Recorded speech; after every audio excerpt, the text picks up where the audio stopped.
नमस्कार, स्वागत है आप सभी का डीडी न्यूज में। आपके साथ मैं हूं संध्या शर्मा। आइए बुलेटिन की शुरुआत करते हैं हेडलाइंस के साथ। भुवनेश्वर में 18वें प्रवासी भारतीय दिवस सम्मेलन का समापन आज। राष्ट्रपति द्रौपदी मुर्मू का होगा संबोधन। प्रदान किए जाएंगे प्रवासी भारतीय सम्मान पुरस्कार।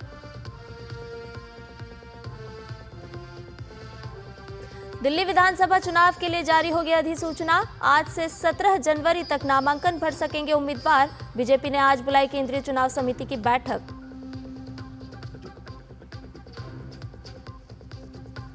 दिल्ली एनसीआर समेत उत्तर भारत के तमाम इलाकों में घने कोहरे का साया। कम विजिबिलिटी के कारण ट्रेनों और विमान के परिचालन पर असर।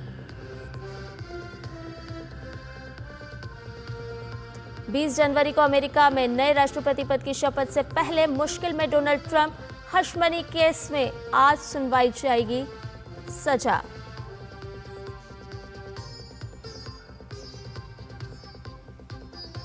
लॉस एंजल्स में लगी आग अब भी नियंत्रण से बाहर। हॉलीवुड हिल्स भी प्रभावित। सेलिब्रिटीज सहित 3.5 लाख से अधिक लोगों को घर खाली करने को कहा गया।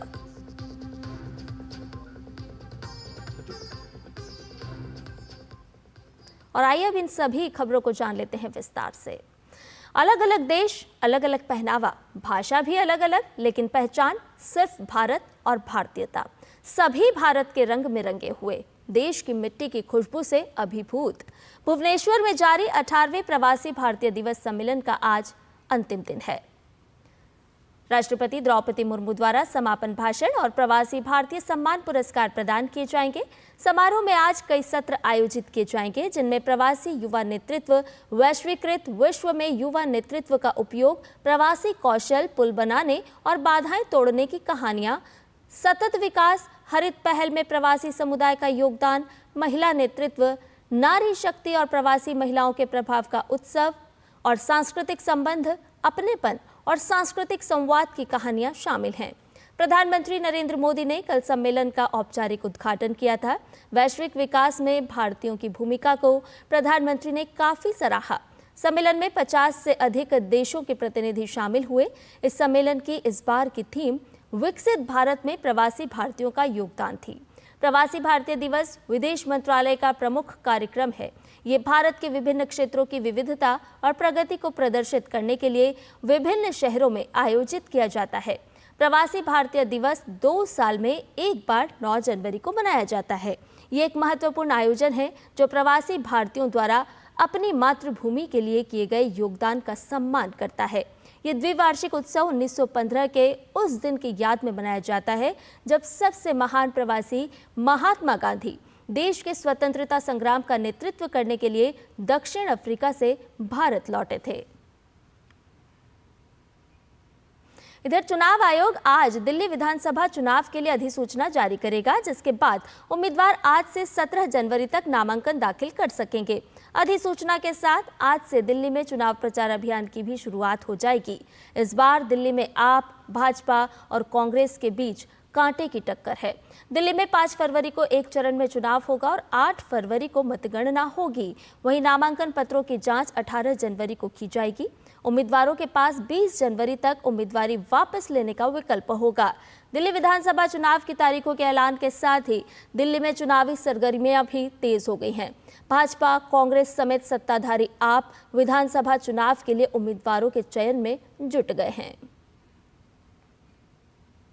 दिल्ली विधानसभा चुनाव को लेकर बीजेपी ने केंद्रीय चुनाव समिति की बैठक आज बुलाई है। ये बैठक शाम को करीब 6 बजे बीजेपी मुख्यालय में होगी। प्रधानमंत्री नरेंद्र मोदी, गृह मंत्री अमित शाह, भाजपा अध्यक्ष जेपी नड्डा, रक्षा मंत्री राजनाथ सिंह समेत अन्य सीईसी सदस्य इस बैठक में मौजूद होंगे। बैठक में बीजेपी बाकी 41 सीट पर अपने उम्मीदवारों के नाम को अंतिम रूप देगी, जिसके बाद सूची जारी की जाएगी।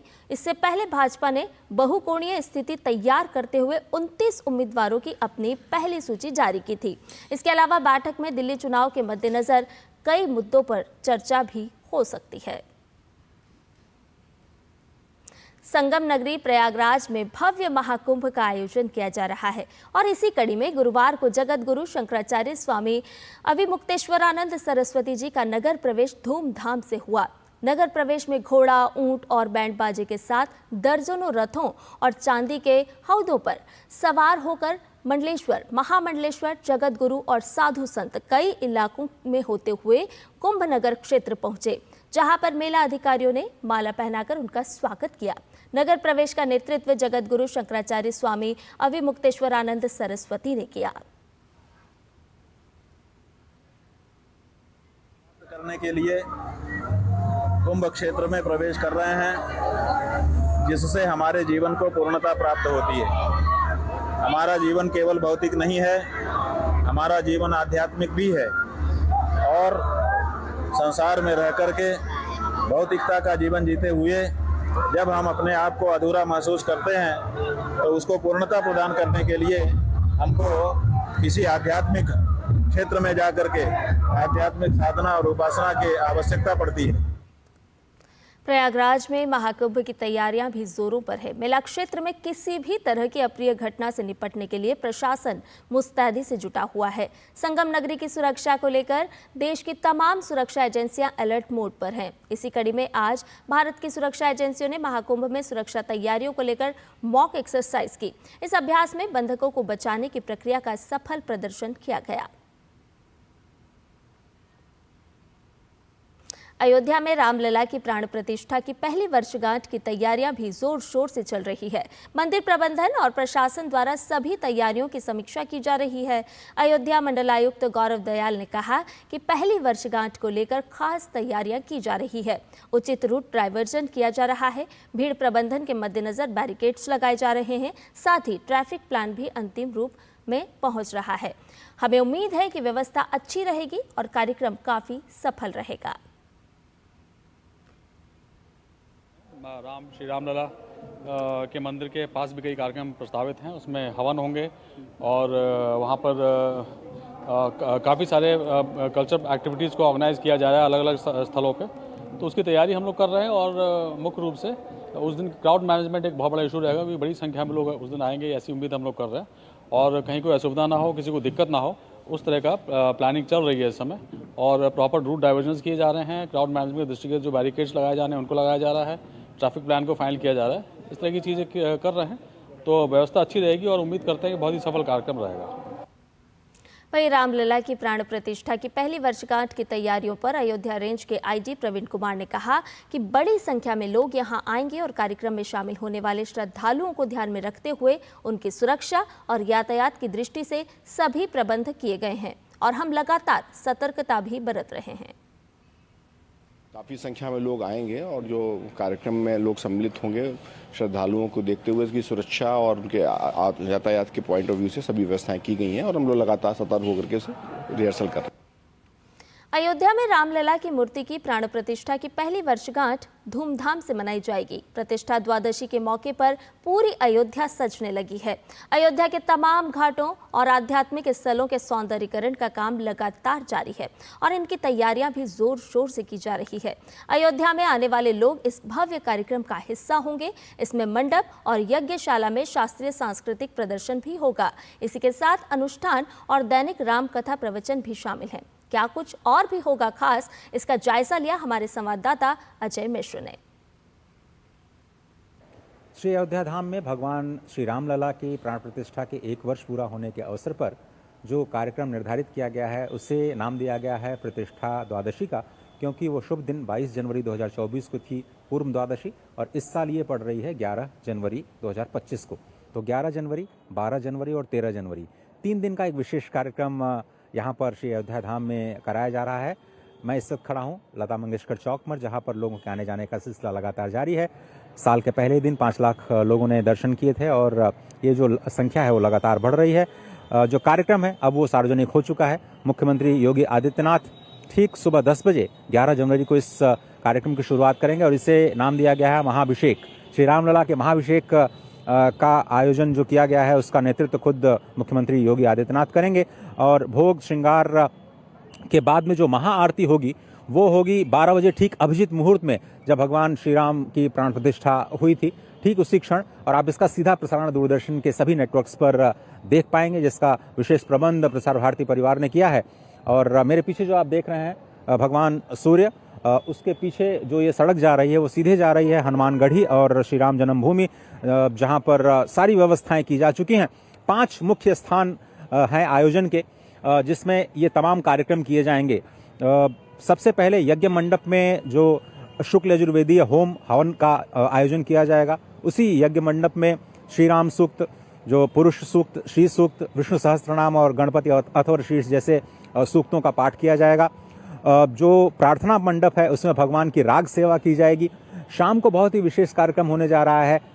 ठीक गर्भगृह से बाहर जब भगवान श्री राम लला को बधाई सुनाई जाएगी, वो 6 बजे से लेकर के रात में 9 बजे तक, क्योंकि भगवान श्री राम को अयोध्या के वासी बहुत ही प्रिय हैं और अवधी भाषा में उनको बधाई सुनाई जाएगी। तो इस मुख्य कार्यक्रम के अलावा जो सामान्य जन हैं वो यात्री सुविधा केंद्र के प्रथम स्थल पर सुबह 7 बजे से लेकर के शाम के 8 बजे तक श्री रामचरितमानस का सस्वर पाठ सुन सकते हैं, उसमें सम्मिलित हो सकते हैं। और अंगद टीला एक ऐसा विशेष स्थान है जहां पर सभी लोगों को आमंत्रित किया गया है, जिसमें सांस्कृतिक संध्या, भगवान श्री राम की कथा का आयोजन किया गया है। तो 5 जगहों पर ये जो विशेष कार्यक्रम किए जा रहे हैं और इस तरह के कार्यक्रम जो आप देख रहे हैं, अपने अपने राम, डॉक्टर कुमार विश्वास, मालिनी अवस्थी जैसे जो प्रसिद्ध कलाकार हैं, वो भगवान श्री राम की कथा और जो संगीत सेवा जो है वो देने जा रहे हैं। तो ये जो 3 दिन है, 11, 12 और 13 चतुर्दशी तक, द्वादशी, त्रयोदशी और चतुर्दशी पौष मास की, उसके लिए अयोध्या पूरी तरह से तैयार है। और उमंग उल्लास अगर मैं कह पाऊं तो जो दीपावली के वक्त होता है, जो रामनवमी के वक्त होता है, जो कार्तिक अमावस्या के वक्त होता है, वही इस वक्त प्रतिष्ठा द्वादशी के अवसर पर भी देखा जा रहा है। पहला मौका है इस वर्षगांठ को मनाने का और यह परंपरा लंबे समय तक अयोध्या में चलने वाली है। कैमरामैन शिव सुमन के साथ अजय मिश्र, डीडी न्यूज, श्री अयोध्या धाम। और रुक करते हैं बिहार का। बिहार से नौकरी के लिए दूसरे राज्यों में पलायन करने वाले युवाओं के लिए अच्छी खबर है। आने वाले दिनों में बिहार देश में मैन्युफैक्चरिंग हब के रूप में उभरने वाला है। देखिए ये खास रिपोर्ट। बिहार में होगा इंटीग्रेटेड मैन्युफैक्चरिंग क्लस्टर का निर्माण। परियोजना से 1 लाख से ज्यादा नौकरियां सृजित होने की उम्मीद। इंटीग्रेटेड मैन्युफैक्चरिंग क्लस्टर से 16,000 करोड़ रुपए का होगा निवेश। मैन्युफैक्चरिंग क्लस्टर बिहार को अग्रणी विनिर्माण केंद्र के रूप में स्थापित करने की दिशा में बड़ा कदम। बिहार इंटीग्रेटेड मैन्युफैक्चरिंग सिटी गया लिमिटेड नामक विशेष प्रयोजन वाहन का हुआ गठन। आईएमसी गया परियोजना को केंद्रीय बजट 2024-25 से मिली मंजूरी। परियोजना के तहत बुनियादी ढांचे का होगा व्यापक विकास। भारत सरकार का ध्यान बिहार के औद्योगिकरण पर है। आने वाले दिनों में न सिर्फ राज्य खुद मैन्युफैक्चरिंग का हब बनेगा, बल्कि इस सेक्टर में 1,09,000 युवाओं को सीधे रोजगार मिलेगा। बिहार सरकार ने गया में महत्वाकांक्षी इंटीग्रेटेड मैन्युफैक्चरिंग क्लस्टर प्रोजेक्ट को गति देने के लिए बिहार इंटीग्रेटेड मैन्युफैक्चरिंग सिटी गया लिमिटेड का गठन किया है। इसके माध्यम से 16,000 करोड़ रुपए का निवेश प्राप्त होने की उम्मीद है।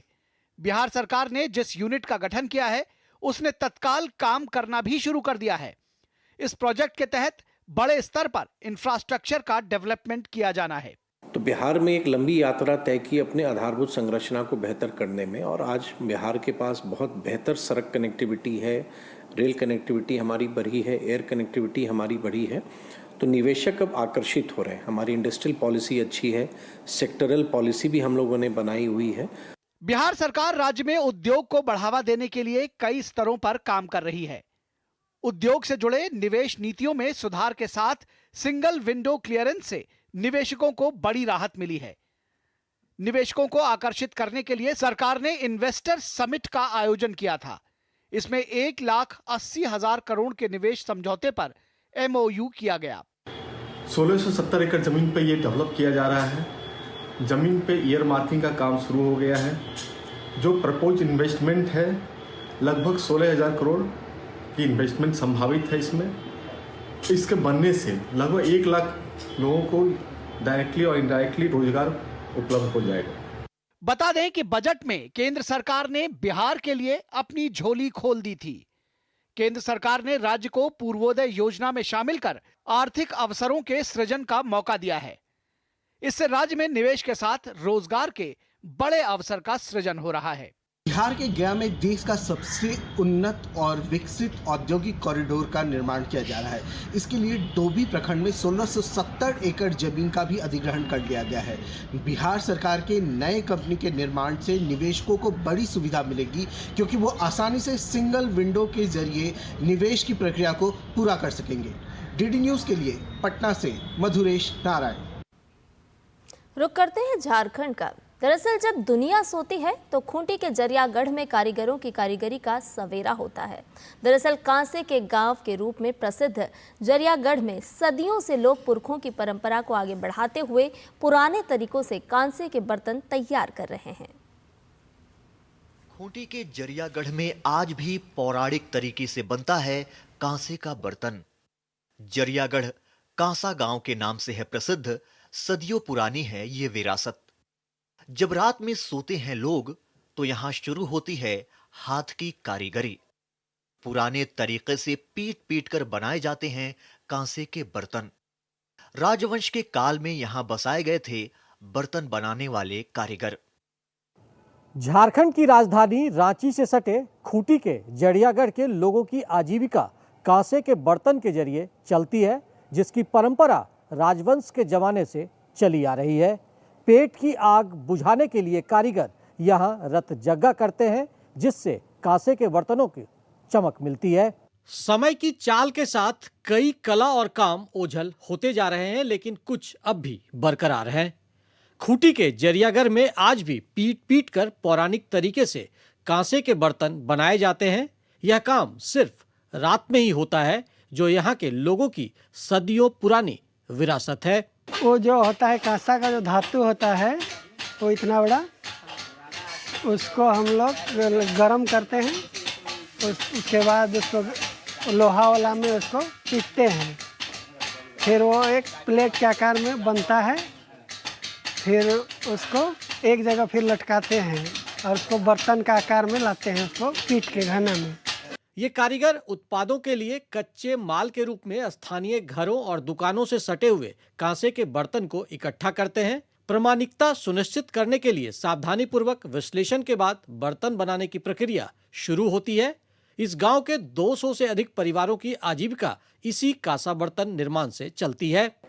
आदिवासी परिवार हो चाहे सदान हो, कोई भी जिसको इसकी आवश्यकता है, जैसे पूजा पाठ हुआ, शादी सब हुआ, उन सब के लिए वो उन लोगों से खरीदते हैं। जनजातीय और मूलवासियों की संस्कृति, पर्व त्योहार तथा शादी विवाह में कांसे का बर्तन शुभ माना जाता है। इतना ही नहीं, हाथ से निर्मित कांसे के बर्तन का अब बाजार भी बढ़ रहा है। मेला और महोत्सवों में भी इसकी बिक्री सह प्रदर्शनी आयोजित की जा रही है, जिसे अच्छा रिस्पांस मिल रहा है। समय में इस व्यापार को जो बाकी जगह पे जैसे उड़ीसा में, पश्चिम बंगाल में, छत्तीसगढ़ में, इसी व्यापार को जो एक नए लेवल पर लेके जाया जा रहा है, उसको हम लोग स्टडी कर रहे हैं और लोगों के साथ, ग्रामीणों के साथ इनको हेल्प कर रहे हैं, इनको बाहरी दुनिया को दिखाने के लिए कि कैसे इस व्यापार को वो लोग जीवित रख के नेक्स्ट लेवल में ले जा सकते हैं। जरियागढ़ में इस कला के जीवंत रहने के पीछे की कहानी यह है कि इस इलाके में राजवंश के काल में कांसा और पीतल का बर्तन बनाने वालों को यहाँ बसाया गया था और फिर यह कला इनके जीवन यापन का जरिया बन गया, जो पीढ़ी दर पीढ़ी आगे बढ़ रही है। खूंटी के जरियागढ़ में निर्मित कांसे के बर्तन अब राष्ट्रीय फलक पर प्रसिद्धि पा रहे हैं। जरूरत है इस कला को संरक्षण देने और बढ़ाने की, ताकि हाथ की यह जादूगरी मशीनों के साथ रेस में बनी रहे और सदियों की विरासत भी बरकरार रहे।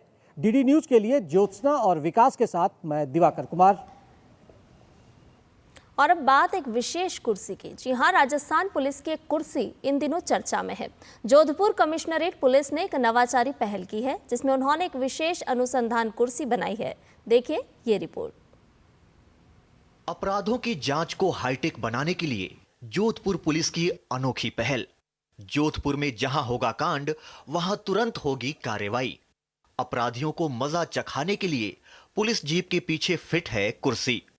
अनुसंधान कुर्सी पुलिस को मौके पर ही कार्रवाई की रिपोर्ट तैयार करने में करती है मदद। पुलिस के लिए मददगार साबित हो रही अनुसंधान कुर्सी।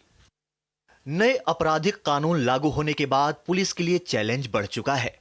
डिजिटल वीडियो एविडेंस के साथ ही तमाम तरह की औपचारिकताओं के चलते अब पुलिस भी हाईटेक हो चली है। ड्रग ट्रैफिकिंग हो या फिर किसी आरोपी को पकड़ने की कार्रवाई, पुलिस अब मौके पर एक स्पेशल कुर्सी लेकर चलती है। जी हां, इस कुर्सी का नाम है अनुसंधान कुर्सी, जिस पर बैठकर कार्रवाई के दौरान की औपचारिकताएं पुलिस के संबंधित कार्मिक की ओर से पूरी की जाती है। कुर्सी के अंदर नीचे हमने बॉक्स बनाया है जिसमें टॉर्च है, फीता नापने का है, सील चपड़ी वगैरह है, थैलियां हैं अलग अलग साइज की, और सुई धागा है, कैंची है, ऐसे सारे सामान जो अनुसंधान में काम आता है वो उसमें रखा है। जोधपुर कमिश्नरेट पुलिस ने एक नवाचारी पहल की है, जिसमें उन्होंने एक विशेष अनुसंधान कुर्सी बनाई है, जिसमें एक स्पेशल बॉक्स भी शामिल है।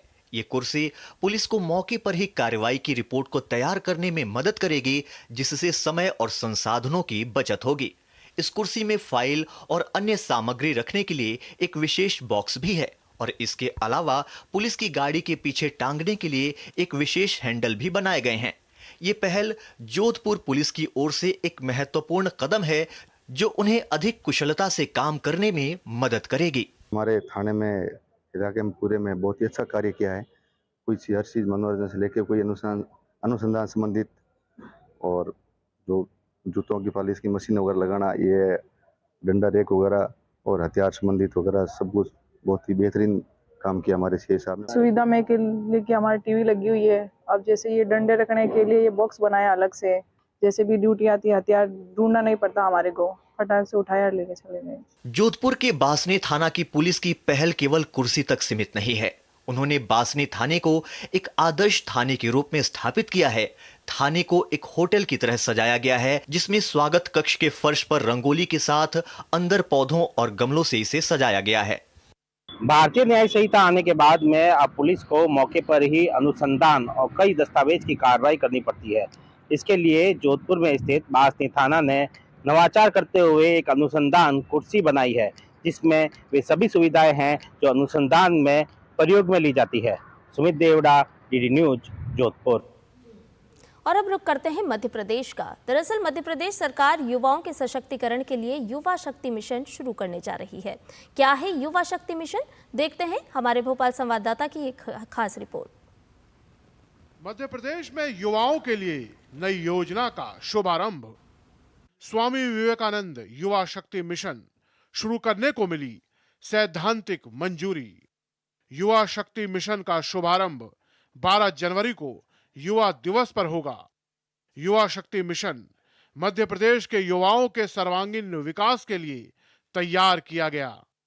इससे रोजगार के अवसर पैदा होंगे और युवाओं को रोजगार मिलेगा। युवा शक्ति मिशन में ग्रामीण और शहरी क्षेत्र के 15 से 29 साल के युवाओं को जोड़ा जाएगा। युवा शक्ति मिशन का मकसद युवाओं में आत्मविश्वास बढ़ाना। 2 लाख से ज्यादा बेरोजगार युवाओं को मिलेगा इसका लाभ। युवाओं के प्रेरणा स्रोत एवं आदर्श स्वामी विवेकानंद की जयंती को देश भर में युवा दिवस के रूप में मनाया जाता है, और इसी युवा दिवस पर मध्य प्रदेश की मोहन यादव सरकार युवाओं के लिए एक नवाचार करने जा रही है। जी हां, मध्य प्रदेश सरकार 12 जनवरी को युवा शक्ति मिशन लॉन्च करने जा रही है।